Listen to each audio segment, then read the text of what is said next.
արդյոք կինը ղեկավարել մի ոլորտում, որտեղ հիմնականում տղամարդիկ են։ Այսօր կբարձենք Տաթևիկ Ռեվազյանի օրինակը։ Ինչու ձեզ ոգեշնչեց ընտրել մի ոլորտ, որտեղ հիմնականում տղամարդիկ են։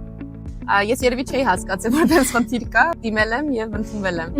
15 տարեկան էի, որ ոգեշնչվեցի ու երևի 15 տարեկանում դες մտքովս չէր անցնում, որ ոլորտը ինչ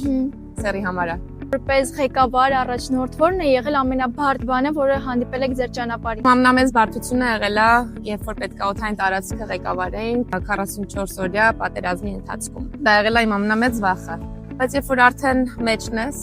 եւ խնդիրները սկսում ես լուծել, ուրիշ իրավիճակ է, ընտրություն չունես, վախենալու ժամանակ չունես։ Ժամանակը հետ տայիք, ինչ կփոխեք ձեր կյանքում։ Չեմ մտածել այդ ուղղությամբ։ Չեմ փոշմանում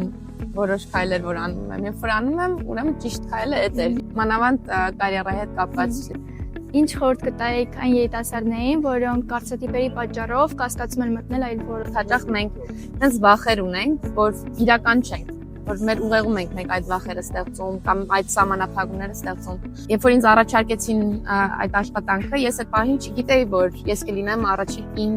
ղեկավարը Հայաստանի քաղաքացիական ավիացիայում։ Բայց ինձ դա չխանգարեց, իմ մտքով է դա չանցավ, որ դա կարող լինի պատճառ